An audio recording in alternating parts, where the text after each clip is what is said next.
പ്രിയമുള്ളവരെ, ഇന്ന് ഷാവലിംഗ് ക്യാഫിലൂടെ നിങ്ങളിലേക്ക് പരിചയപ്പെടുത്താൻ പോകുന്നു. ഷാവലിംഗ് ക്യാഫിലൂടെ പൊതുവെ കായികമായുള്ള വിനോദങ്ങളും അതുപോലെ തന്നെ കായിക പരിശീലനങ്ങളെക്കുറിച്ചൊക്കെയാണ് നിങ്ങളിലേക്ക് ഈ ചാനലിലൂടെ എത്തിച്ചുകൊണ്ടിരിക്കുന്നത്. അതായത് ഏറ്റവും കൂടുതലായിട്ട് വരുന്നത് വിവിധ ആയോധന കലകളുണ്ട്. പല പല ആയോധന കലകളും നമ്മുടെ കേരളത്തിലുണ്ട്. അതിൽ നമ്മുടെ കേരളീയ ഒരു കല എന്ന നിലയ്ക്ക് നമുക്ക് കളരി ഫൈറ്റിനെ കാണാൻ സാധിക്കും. അതുപോലെ തന്നെ പുറത്തുനിന്ന് വന്ന വിദേശ കലകളുടെ കൂട്ടത്തിൽ നമുക്ക് കരാട്ടെ കാണാൻ സാധിക്കും, കുംഫുവിനെ കാണാൻ സാധിക്കും, അതുപോലെ തൈക്കോണ്ടോ, ജൂഡോ, അങ്ങനെ പല പല പല ഇനങ്ങളുണ്ട്. എന്തായാലും അതുമായി ബന്ധപ്പെട്ട കാഴ്ചകളൊക്കെയാണ് ഇതിലൂടെ നിങ്ങളിലേക്ക് പരിചയപ്പെടുത്തണം എന്നാഗ്രഹിക്കുന്നത്. അതുകൊണ്ട് തന്നെ എൻ്റെ ഒരു പ്രൊഫഷൻ എന്ന് പറഞ്ഞാൽ ഷാവലിംഗ് കുംഫു ആണ്. അപ്പോൾ അതുകൊണ്ട് ഇന്ന് ഈ ഒരു വീഡിയോയിലൂടെ നിങ്ങളിലേക്ക് എത്തിക്കാൻ പോകുന്നത് ലെഗ് സ്ട്രെച്ച് ചെയ്യുക എന്നുള്ളത്, അതായത് സൂചിക്കിരിക്കുക എന്ന് പറയുന്നത് നമ്മൾ തനിനാടൻ ഭാഷയിൽ പറയുമ്പോൾ സൂചിക്കിരിക്കുക എന്ന് പറയും. അപ്പോൾ ഈ സൂചിക്കിരിക്കുക എന്ന് പറഞ്ഞാൽ ഒത്തിരി കുട്ടികൾ, ഒത്തിരി യുവാക്കൾ അത് ആഗ്രഹിക്കുന്നതാണ്. അപ്പോൾ ഈ സൂചിക്കിരിക്കുക എന്ന് പറഞ്ഞാൽ അത് ഭംഗിക്ക് മാത്രമല്ല, ഒരു ആയോധനകല പഠിക്കുന്ന അഭ്യാസിയെ സമയത്തോളം അവൻ്റെ കൈകളെപ്പോലെ തന്നെ കാലുകളുടെ ചലനവും വളരെ ഈസി ആകേണ്ടതുണ്ട്. കരുത്തുണ്ടാകണം, അതുപോലെ തന്നെ വളരെ വേഗതയിൽ സഞ്ചരിക്കാനും ചലിക്കാനും ഒക്കെ കഴിയുന്ന ഒരു സാഹചര്യത്തിലേക്ക് ആകേണ്ടതുണ്ട്. അതിപ്പോൾ ആയോധനകല എന്ന് മാത്രമല്ല, വിവിധങ്ങളായ മേഖലയിൽ അതങ്ങനെ തന്നെയാണ്. അപ്പോൾ നമുക്കറിയാൻ സാധിക്കും, നമ്മളെ കാലുകളുടെ ഗ്യാപ്പ് നമുക്ക് സ്ട്രെച്ച് എടുക്കുന്ന സമയത്ത് നന്നായിട്ടുള്ള പെയിൻ ഉണ്ടാവും, പെയിൻ അനുഭവപ്പെടുന്ന ഒരു സാഹചര്യമുണ്ട്.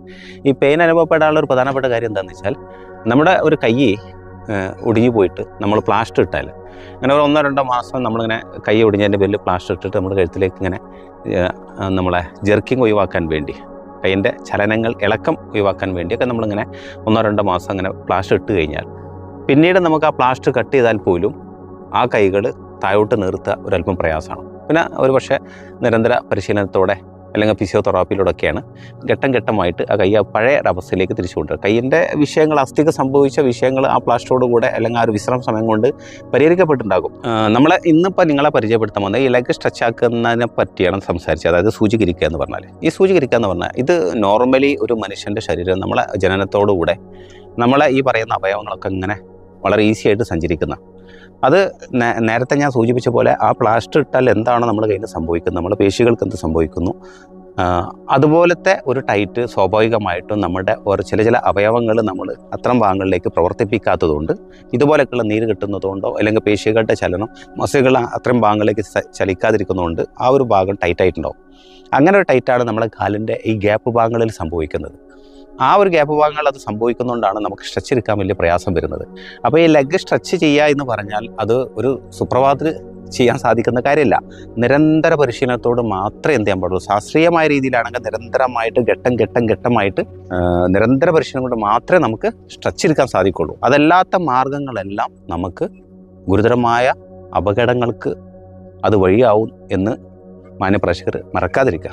അതുകൊണ്ട് നിങ്ങളിലേക്ക് ഞാൻ പരിചയപ്പെടുത്തുന്ന കാര്യം, ഇപ്പോൾ എൻ്റെ തൊട്ട് പുറകിലായിട്ട് കുട്ടികളുണ്ട്. അപ്പോൾ ഒത്തിരി കുട്ടികളാണ് അത്തരം മേഖലയിലേക്ക് കടന്നു വരുന്നത്. കുട്ടികൾ കടന്നു വരുന്നത് എന്തായാലും രക്ഷിതാക്കൾ ഇപ്പോൾ എടുക്കുന്ന, ഇപ്പോൾ സ്കൂളുകളിലും വിവിധങ്ങളായ സ്കൂളും മറ്റുമൊക്കെ ആയിട്ട് ബന്ധപ്പെട്ട ഒത്തിരി ക്ലാസ്സുകൾ, വ്യത്യസ്തമായ കലകൾ പഠിക്കാനുള്ള സാഹചര്യങ്ങൾ അതായത് സ്കൂളുമായിട്ട് ബന്ധപ്പെട്ട് നടന്നുകൊണ്ടിരിക്കുന്നു.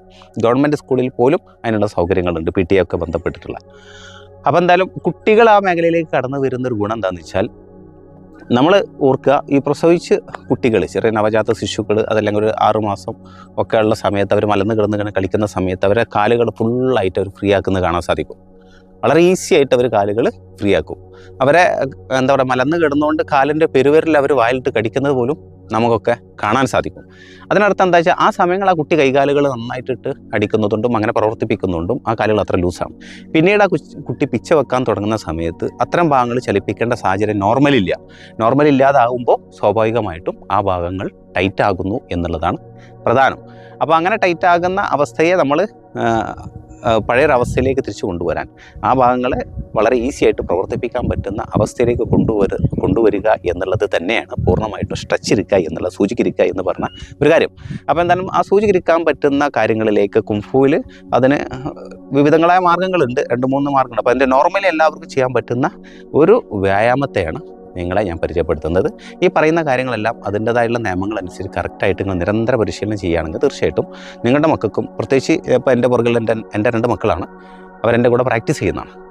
അപ്പോൾ അതുപോലെയൊക്കെയുള്ള കുട്ടികളാണെങ്കിൽ വളരെ ഈസിയാണ്. പ്രായം കൂടുന്നതിനനുസരിച്ച് സ്ട്രെച്ച് എടുക്കാനുള്ള പ്രയാസം നമുക്ക് കൂടിക്കൊണ്ടിരിക്കും എന്നും കൂടി മറക്കാതിരിക്കുക. അപ്പോൾ എന്തായാലും ഇനി നമ്മൾ ആ കാഴ്ചയിലേക്കാണ് പോവുകയാണ്. നിങ്ങളിലേക്ക് ഞാൻ വ്യക്തമാക്കി പരിചയപ്പെടുത്തി തരുന്നുണ്ട്. അതനുസരിച്ച് നിങ്ങൾ പ്രാക്ടീസ് ചെയ്യുകയാണ്, പരിശീലിക്കുകയാണെങ്കിൽ ഒരു കുട്ടികളൊക്കെ ആണെങ്കിൽ ഇപ്പോൾ ഇതേ പ്രായമുള്ള കുട്ടികളൊക്കെ ആണെങ്കിൽ 1-2 മാസം കറക്റ്റായിട്ടുള്ള പരിശീലനം ഉണ്ടെങ്കിൽ അവർക്ക് പൂർണ്ണമായിട്ടും സ്ട്രെച്ച് എടുക്കാൻ സാധിക്കും എന്ന് മനസ്സിലാക്കുക. അപ്പം എന്നാൽ ആ കാഴ്ചയിലേക്ക് നമുക്ക് പോകാം. ആദ്യം നമുക്ക് ചെയ്യേണ്ടത് ഒരല്പം ബോഡി വാമിംഗ് ആണ്. അപ്പോൾ ബോഡി വാമിങ്ങിൻ്റെ ഭാഗത്തേക്ക് നമ്മൾ കടക്കാൻ പോകണം. അപ്പോൾ ബോഡി വാമിങ് സ്റ്റാർട്ട് ചെയ്യുന്ന കുംഫുവിൽ ബോഡി വാമിങ്ങിന് സ്റ്റാർട്ട് ചെയ്യുന്ന ഘട്ടമായിട്ട് നമ്മുടെ ശരീരത്തിൻ്റെ വാമിംഗ് ലെവൽ ഉയർത്തുക എന്നുള്ളതാണ്. ഒറ്റയടിക്ക് അങ്ങോട്ട് ഉയർത്തിക്കൊണ്ടില്ല, ഘട്ടമായിട്ട് ഉയർത്തണം. അപ്പോൾ അതിന് നമുക്ക് എന്ത് ചെയ്യാം, റണ്ണിങ് ജമ്പ് ചെയ്യുക. റണ്ണിങ് ജമ്പ് എന്ന് പറഞ്ഞാൽ നമുക്ക് വേണമെങ്കിൽ ഗ്രൗണ്ട് ഉണ്ടെങ്കിൽ ഓടാം. ഇവിടെ ഞങ്ങൾക്ക് ഓടാനുള്ള സൗകര്യമുണ്ട്, പക്ഷേ അത് നിങ്ങളെ അത് പരിചയപ്പെടുത്താനുള്ള ബുദ്ധിമുട്ടാണ്. അപ്പോൾ ജസ്റ്റ് ഇപ്പോൾ നമ്മൾ വീട്ടിൻ്റെ ഉള്ളിലൊക്കെയാണ് കളിക്കുന്നത്, അല്ലെങ്കിൽ കുറഞ്ഞൊരു ഏരിയയിലാണ് കളിക്കുന്നത്. നിങ്ങൾക്ക് പ്രധാനമായിട്ടും ശ്രദ്ധിക്കേണ്ടത് ഉച്ച സമയങ്ങൾ കളിക്കരുത്. ഇപ്പോൾ ഏകദേശം വൈകിട്ട് സമയമാണ്, ഒരു 5:30-6 മണിയായി തുടങ്ങി. ഈ സമയം നല്ല ടൈമാണ്, നല്ല ശുദ്ധമായ കാറ്റ് കിട്ടുന്ന ഒരു സുന്ദരമായൊരു അന്തരീക്ഷമാണ്. അപ്പോൾ ക്ലിയർ ഓക്സിജൻ കിട്ടുന്ന സ്ഥലങ്ങളൊക്കെയാണ് ഇതിന് തിരഞ്ഞെടുക്കേണ്ടത്. അപ്പോൾ നിങ്ങൾ ഫ്ലാറ്റിലൊക്കെയാണ് താമസിക്കുന്നതെങ്കിൽ എന്തായാലും വൈകിട്ടോ അല്ലെങ്കിൽ രാവിലെയോ അതിനു വേണ്ടി തിരഞ്ഞെടുക്കുക. ഓക്കെ. അപ്പോൾ നമ്മൾ ബോഡി വാമിങ്ങിൻ്റെ ഫസ്റ്റ് നമ്മൾ എന്ത് ചെയ്യണം, സ്റ്റാർട്ട് ചെയ്യുന്നത് കൈകൾ ഇങ്ങനെ ഉയർത്തി പിടിച്ചിട്ട് നമ്മൾ റൺ ചെയ്യുന്ന പോലെയുള്ള ജമ്പിങ് ഇങ്ങനെ ചെയ്തുകൊണ്ടിരിക്കുക. റണ്ണിങ് ജമ്പ്, കൈകൾ ഇങ്ങനെ ഉയർത്തി പിടിക്കണം, ചെയ്തോളി. അങ്ങനെ സ്ലോവിൽ ഇങ്ങനെ നമ്മൾ നിന്നോട് നിന്ന് ജമ്പ് ചെയ്യും. അപ്പോൾ നമുക്ക് ഫ്ലാറ്റിലൊക്കെ ആകുമ്പോൾ ദൂരം ഓടാൻ സാധിക്കില്ല. അതുകൊണ്ട് നമ്മൾ നിന്നോട് നിന്നിട്ട് ഓടുന്ന ആക്ഷൻ ഇങ്ങനെ വെക്കുക. അപ്പോൾ ജസ്റ്റ് ബോഡി ഇങ്ങനെ ലൈറ്റ് വാമായി വരും. ഓക്കെ. നെക്സ്റ്റ് അടുത്തത് നീ ചെയ്യേണ്ട കാര്യം എന്താ വെച്ചാൽ സ്റ്റാർട്ട് ചെയ്തോളൂ കേട്ടോ. ഇത് ചെയ്യുമ്പോൾ ശ്രദ്ധിക്കുക, കൈകൾ മേലോട്ട് വരുന്ന സമയത്ത് കാലുകൾ ഇങ്ങനെ വൈഡായി വരും. ചേരുന്ന സമയത്ത് കാലുകളും ചേർക്കും, കൈകളും ചേർക്കും. വൈഡാകുമ്പോൾ കൈകളും കാലുകളും ഒരുപോലെ വൈഡാക്കാൻ ശ്രമിക്കുക. ഇത് പ്രത്യേകം ശ്രദ്ധിക്കണം. ഇതായിരിക്കണം ഇത് ഫാസ്റ്റായി ചെയ്യുമ്പോഴും ഇതിൽ വരേണ്ടത്. അതിൽ തെറ്റ് വരാൻ പാടില്ല. അപ്പോൾ ഇത് തുടക്കത്തിൽ ചെയ്ത് പരിചയമില്ലാത്തവർക്ക് ചെയ്യാൻ കുറച്ച് പ്രയാസമുണ്ടാവും, കുട്ടികൾ ചെയ്യുന്ന പോലെ ചെയ്യാൻ പ്രയാസമുണ്ടാവും. അതിന് വേണ്ടിയാണ് ഞാൻ 1-2-1-2 എന്ന് കാണിച്ചത്. അതായത് 1 എന്ന് പറയുമ്പോൾ ഇങ്ങനെ വെക്കുക, 2 എന്ന് പറയുമ്പോൾ ഇങ്ങോട്ട് ചേർക്കുക. 1-2 1-2. അത് പിന്നെ ഒരുമിച്ച് ചെയ്യാൻ വേണ്ടി ശ്രമിക്കുക.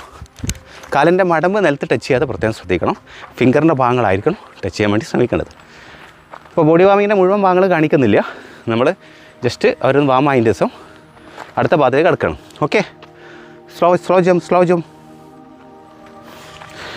ജമ്പ് ചെയ്തിട്ട്, അതായത് ബോഡി വാം ചെയ്യുന്ന അതേപോലെ തന്നെ സർക്കുലേഷൻ പതുക്കെ തന്നെ നോർമലാക്കി കൊണ്ടുവരാൻ വേണ്ടി ശ്രമിക്കുക.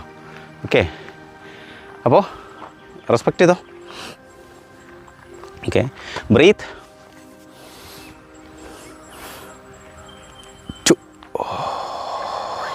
ഇത് ചെയ്യുമ്പോൾ ശ്രദ്ധിക്കേണ്ട കാര്യങ്ങളുണ്ട്. ഇതിങ്ങനെ പിടിക്കുന്ന സമയത്ത് ഇങ്ങനെ നെഞ്ച് വികസിപ്പിച്ച് വരുന്ന സമയത്ത് ശ്വാസം മൂക്കിലൂടെ ഉള്ളിലേക്ക് പിടിക്കുന്നു, ബ്രീത്ത് ഇൻ ചെയ്യുന്നു. ഇവിടെ കൊടുന്ന് ഇങ്ങോട്ട് ജാമാക്കി വെക്കുക, ബ്രീത്ത് ഔട്ട് ചെയ്യാൻ പാടില്ല. 2 അടുത്ത കൗണ്ട് കേൾക്കുമ്പോൾ 10 സെക്കൻഡ് വെച്ചിട്ടാണ് ബ്രീത്ത് പിടിച്ചതെങ്കിൽ 20 സെക്കൻഡ് വെച്ചിട്ട് ബ്രീത്ത് ഔട്ട് ചെയ്യാൻ വേണ്ടി ശ്രമിക്കുക. അതാണ് ബ്രീത്തിങ്ങിൻ്റെ ഒരു രീതി. അതിനെക്കുറിച്ചൊക്കെ നമുക്ക് പിന്നീട് എന്താ ചെയ്യുക, നമുക്ക് വിശദീകരിക്കാം. അപ്പോൾ നമ്മൾ ലെഗ് സ്ട്രെച്ച് ചെയ്യാനുള്ള കാര്യത്തിലേക്ക് കിടക്കുകയാണ്. അപ്പോൾ അതിന് മുമ്പ് ജസ്റ്റ് ഒരു ബോഡി വാം ചെയ്തില്ലെങ്കിൽ അത് ചില ദോഷങ്ങളുണ്ട്. അപ്പോൾ അതുകൊണ്ട് അടുത്തത് hands lock, neck up and down. കഴുത്തുകളൊക്കെ ഒന്ന് ഫ്രീ ആക്കാൻ വേണ്ടി സൈഡ് ടു സൈഡ് ഷോൾഡറിൽ ടച്ച് ചെയ്യുക. 10 to 10. സ്റ്റോപ്പ്. ജെർക്ക്. ഇതൊക്കെ കുറഞ്ഞ അളവിലേ ചെയ്യുന്നുള്ളൂ. ഒക്കെ 10 കൗണ്ട് വെച്ചിട്ടാണ് ചെയ്യേണ്ടത് കേട്ടോ ബോഡി വാമിങ്ങിലൊക്കെ. കൈകളിത് വെച്ചോ. Turn and twist. 1. ഇത് ചെയ്യുന്ന സമയത്ത് ബ്രീത്ത് ഔട്ട് ചെയ്യണം. പുറകിലേക്കാണ് പോകുന്ന സമയത്ത് വായിലൂടെ ബ്രീത്ത് ഔട്ട് ചെയ്യേണ്ടതുണ്ട്. 2 3. അത് പ്രത്യേകം ശ്രദ്ധിക്കേണ്ടതുണ്ട്. അതും 10 കൗണ്ടാണ് ചെയ്യേണ്ടത്. അടുത്തത് ഹിപ്പ് ക്യാച്ച്. ഈ സൈഡിൽ ക്യാച്ച് ചെയ്ത് സൈഡ്. ഇതിലും ബ്രീത്ത് ഔട്ട് ചെയ്യുക. In out. ഇങ്ങോട്ട് പോകുന്ന സമയത്ത് ബ്രീത്ത് ഇൻ ചെയ്യുക, ഇങ്ങോട്ട് പോയിട്ട് ഔട്ട് ചെയ്യുക.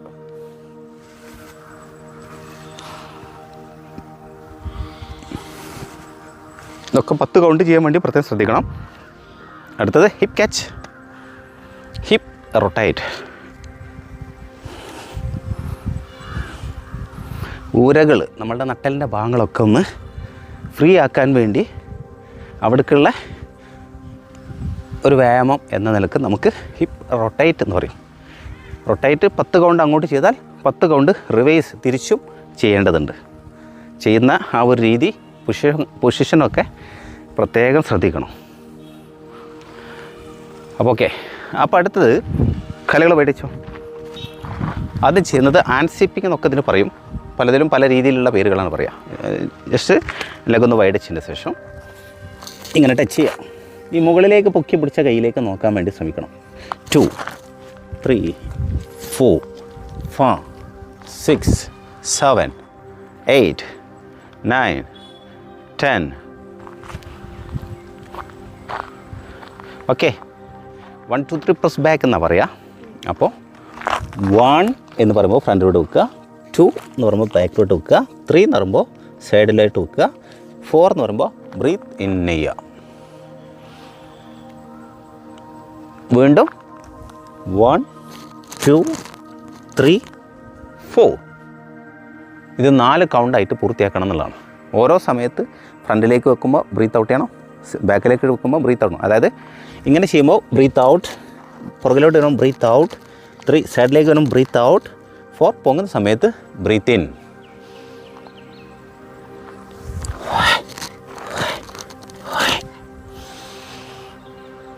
ഇതുപോലെ ചെയ്യേണ്ടത്. ഇതൊരു 10 തവണ ചെയ്യാൻ വേണ്ടി ചെയ്യാം. ഇത് നമ്മളെ കാലിനും നമ്മളെ ഊരക്കും എന്ത് ചെയ്യുന്നുണ്ട്, നന്നായിട്ട് എഫക്റ്റ് ചെയ്യുന്നുണ്ട് എന്നുള്ളതാണ്. സ്ട്രെച്ച് എടുക്കുന്ന സമയത്ത് നമുക്കത് ആവശ്യമാണ് സ്ട്രെച്ചിൻ്റെ പ്രവർത്തനത്തിന്. അപ്പോൾ ഓക്കെ. അപ്പോൾ അടുത്ത നമ്മൾ ചെയ്യുന്നത് തൈ സിറ്റപ്പ് എന്ന് പറയും. തൈ സിറ്റപ്പ് എന്ന് പറയുന്ന സമയത്ത്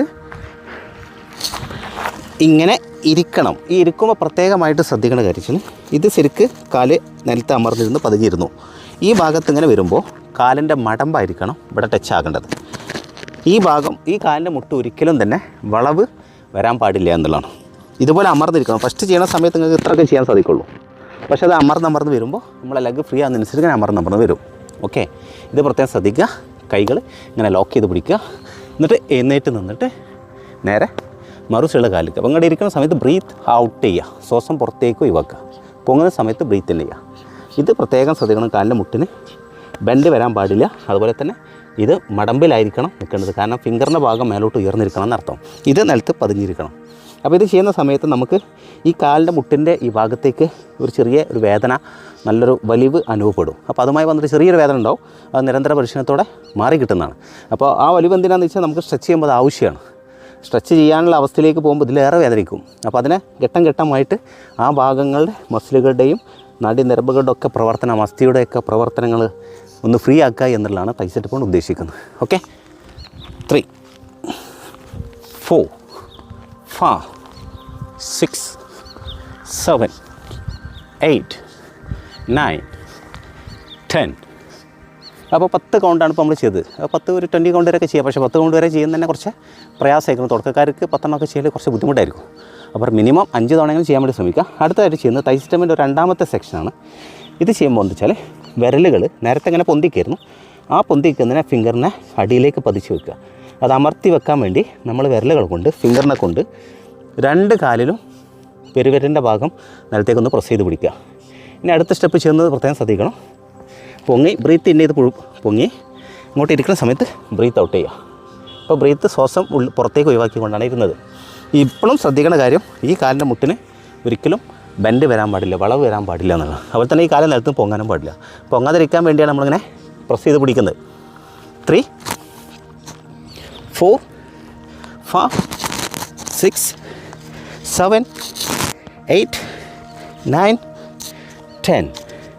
ഓക്കെ. 10 കൗണ്ട് നമ്മളിപ്പോൾ ഇത് ചെയ്തിട്ടുണ്ട്. ഇനി അടുത്ത ചെയ്യുന്ന കാര്യം നോക്കുക.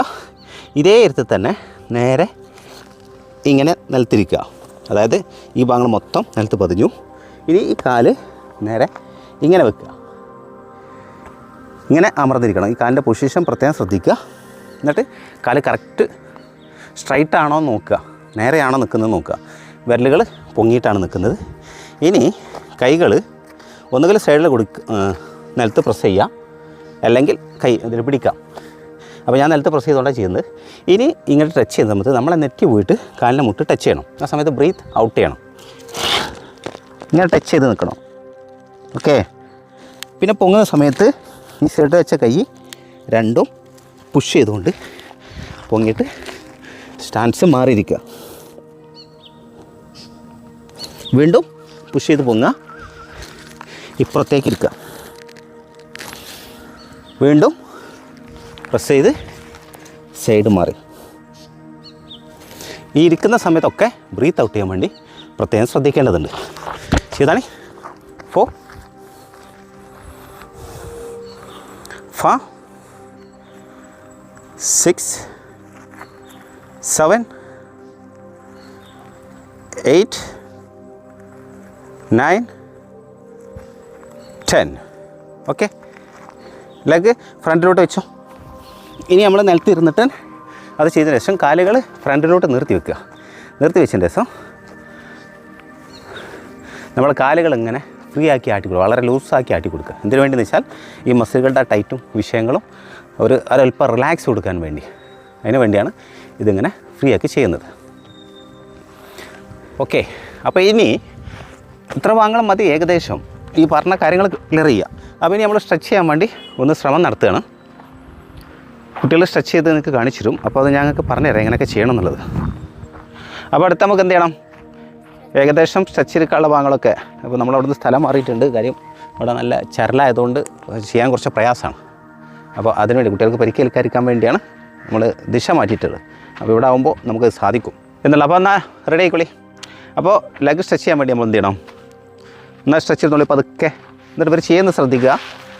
പതുക്കെ നമ്മളങ്ങനെ പോയിക്കൊണ്ട് നമുക്ക് ചെയ്യാൻ പറ്റുന്ന പരമാവധി പോയിക്കൊണ്ടിരിക്കുക. അതിലപ്പുറം ഇനി പോകാൻ വയ്യാന്ന് കണ്ടാൽ കൈ അപ്പം ഫ്രണ്ടിൽ കുത്തണം, ഫ്രണ്ട് ഭാഗത്തായിട്ട് കുത്തണം. ബാക്കിലോട്ട് ഇരിക്കാൻ ശ്രമിക്കരുത്. മുന്നിലോട്ടായിട്ട് കൈ കുത്തണം. മുന്നിലോട്ടായിട്ട് കൈ കുത്തിയതിന് ശേഷം നമ്മൾ നെറ്റി പോയിട്ട് നിലത്ത് ടച്ച് ചെയ്യുക. നെറ്റ് ടച്ച് ചെയ്തതിന് ശേഷം കൈകൾ ഇപ്പോൾ ഇയാൾ കാണിച്ച പോലെ ഊരയിലേക്ക് കൊടുന്ന് വെക്കുക. അങ്ങനെ നമ്മൾ ചുമ്മാ ഒരു മിനിറ്റ് നേരം വെറുതെ ചുമ്മാ അങ്ങനെ ഇരുന്നാൽ തന്നെ മതി. നമ്മളെ കാല് പതുക്കെ പതുക്കെ പതുക്കെ പതുക്കെ അങ്ങനെ ഫ്രീ ആയിട്ട് പോകും. അപ്പോൾ ഇപ്പോൾ അവന് ഫുള്ളാകുന്നേ ഉള്ളൂ. അവൻ ഒരു 10-15 ദിവസത്തെ പ്രാക്ടീസോട് കൂടെ അവനും തന്നെ ഇതുപോലെ കംപ്ലീറ്റ് ആവും. അപ്പോൾ അവന് കംപ്ലീറ്റ് ആയതാണ്. അപ്പോൾ ഇതാണ് സ്ട്രെച്ച് ചെയ്യാനുള്ള ഏറ്റവും മാർഗ്ഗം. ഇത് പ്രധാനമായിട്ട് ശ്രദ്ധിക്കണം. പറഞ്ഞ എക്സസൈസുകളൊക്കെ കറക്റ്റായിട്ട് 10 കൗണ്ട് വെച്ച് ചെയ്യാൻ വേണ്ടി ശ്രമിക്കുക. ബോഡി വാം ചെയ്തതിൻ്റെ ശേഷം മാത്രമേ ഇങ്ങനത്തെ കാര്യങ്ങളിലേക്ക് ഇറങ്ങാൻ പാടുള്ളൂ. എന്തെങ്കിലുമൊക്കെ സംശയങ്ങളൊക്കെ ഉണ്ടെങ്കിൽ ചോദിക്കാം. നമുക്ക് അറിയുന്ന നമ്മുടെ പ്രൊഫഷനുമായി ബന്ധപ്പെട്ട് നിങ്ങൾക്ക് അതിനുള്ള ഉത്തരം നമ്മൾ നൽകുന്നതാണ്. പ്രത്യേകിച്ച് ഒരു കാര്യം ശ്രദ്ധിക്കുക.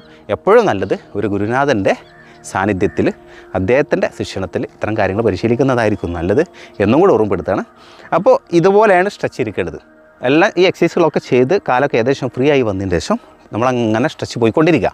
എത്ര കണ്ട് നമുക്ക് പോകുന്ന പരമാവധി പോയി കഴിഞ്ഞാൽ പിന്നെ എന്ത് ചെയ്യുക? കൈകൾ മുന്നിൽ കുത്തുക. കുട്ടികൾ ചെയ്ത പോലെ തന്നെ മുന്നിൽ കുത്തി നിന്നതിൻ്റെ ശേഷം പിന്നെ നെറ്റി കൊണ്ടുപോയിട്ട് ഭൂമിയിൽ ടച്ച് ചെയ്ത് നിൽക്കുക.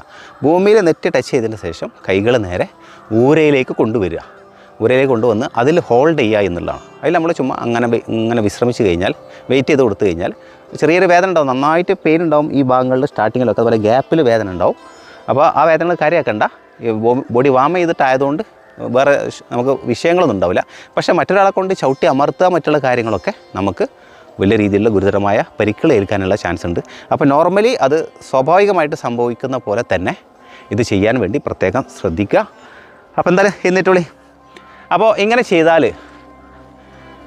ഇത് ആഗ്രഹിക്കുന്ന ആളുകൾക്ക് വീഡിയോ കുറച്ച് ലെങ്ത്തൊക്കെ ഉണ്ടാകും. കാരണം വിശദീകരിച്ച് നിങ്ങൾക്കത് പറഞ്ഞ് തരൽ നിർബന്ധമാണ്. എങ്കിൽ മാത്രമേ നിങ്ങൾക്ക് തെറ്റുകൂടാതെ ചെയ്യാൻ സാധിക്കുള്ളൂ. അപ്പോൾ അതുകൊണ്ട് ഇത്തരം കാര്യങ്ങൾ കാണാൻ ആഗ്രഹിച്ചവരാണ് നിങ്ങളെങ്കിൽ, നിങ്ങളിത് മുഴുവനായിട്ട് കണ്ടിട്ടുണ്ടെങ്കിൽ തീർച്ചയായിട്ടും നിങ്ങൾക്കത് ഉപകരിക്കും എന്ന് ഓർമ്മപ്പെടുത്താണ്. എന്തായാലും വീഡിയോയുടെ ഈ വീഡിയോ നിങ്ങൾക്ക് ഉപകാരപ്പെട്ടെങ്കിൽ, നിങ്ങൾക്ക് നല്ലൊരു അറിവാണെന്ന് തോന്നിയിട്ടുണ്ടെങ്കിൽ നിങ്ങളുടെ ഒരു അഭിപ്രായം പങ്കുവെക്കാൻ മറന്നു പോകരുത്. വരി നിങ്ങൾക്ക് ഇതിലേറെയുള്ള അറിവുകളുണ്ടെങ്കിൽ ആ അറിവുകളും പങ്കുവെക്കാൻ മറന്നു പോകരുത്. ഇതുകൊണ്ട് ഞാൻ ഉദ്ദേശിക്കുന്നത്, ഈ ചാനലുകൊണ്ട് ഞാൻ ഉദ്ദേശിക്കുന്നത് ആയോധന കലകളെ പ്രോത്സാഹിപ്പിക്കേണ്ടത്. കാരണം പൂർണ്ണമായ ശാസ്ത്രീയ വ്യായാമം എന്ന നിലക്ക് നമുക്ക് ആയോധന കലകൾ കാണാൻ സാധിക്കും.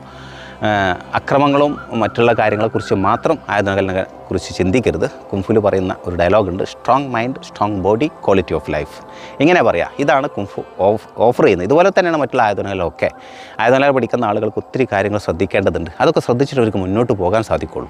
അല്ല തോന്നിയതുപോലെ കണ്ടവനൊക്കെ പോയിട്ട് ഗുണ്ടായിസം കിട്ടാനൊന്നും നല്ല ഒരു അഭ്യാസിക്ക്, അറിവുള്ള ഒരാൾക്ക് സാധ്യമല്ല എന്നുള്ളതാണ്. ശാരീരികവും മാനസികവുമായിട്ടുള്ള കരുത്തുള്ള ഒരു പുതിയ ജനറേഷനെ വളർത്തിക്കൊണ്ടുവരുന്നതിൽ ആയോധന കലകൾക്ക് നിർണായകമായ പങ്കുണ്ട്.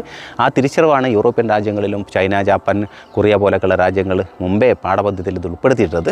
നമ്മുടെ കൊച്ചു കേരളത്തിലേക്കും ഇപ്പോൾ അങ്ങനെ ഒരു സംസ്കാരം കടന്നു വരികയാണ്. ഇപ്പോൾ കൂടുതൽ ആളുകൾ ഇത്തരം മേഖലകൾ, പ്രത്യേകിച്ച് കുട്ടികൾ ഇത്തരം മേഖലകളിലേക്ക് കടന്നു വരുന്നു. രക്ഷിതാക്കൾ അങ്ങനെയുള്ള അഭ്യാസങ്ങൾ പഠിപ്പിക്കാനായിട്ടുള്ള അവസരങ്ങൾ കുട്ടികൾക്ക് വേണ്ടി ഒരുക്കി കൊടുക്കുന്നത് കാണുന്നത് ഒത്തിരി സന്തോഷമുള്ള കാര്യമാണ്. അപ്പോൾ എന്തായാലും വീഡിയോ ഇഷ്ടമായ നിങ്ങളുടെ ഒരു ലൈക്കും കൂടി പ്രതീക്ഷിച്ചുകൊണ്ട് ഇതുപോലെയൊക്കെയുള്ള വാർത്തകൾ കാണാൻ ആഗ്രഹിക്കുന്നവരാണ് നിങ്ങളെങ്കിൽ ചാനലൊന്ന് സബ്സ്ക്രൈബ് ചെയ്ത് വെച്ചോളൂ. കുംഫു എന്ന് മാത്രമല്ല വിധങ്ങളായ കലകളെ ഞാൻ ഇതിലൂടെ പരിചയപ്പെടുത്താൻ വേണ്ടി ഉദ്ദേശിക്കുന്നുണ്ട്. അപ്പോൾ നിങ്ങളുടെ സപ്പോർട്ട് ഉണ്ടായിരിക്കുക. അപ്പോൾ അടുത്തൊരു ടോപ്പിക്കുമായി നമുക്ക് വീണ്ടും കണ്ടുമുട്ടാം. അതുവരേക്കും നന്മ നിറഞ്ഞ ഒരു ദിനം ആശംസിച്ചുകൊണ്ട് thanks for watching. Jai Hind.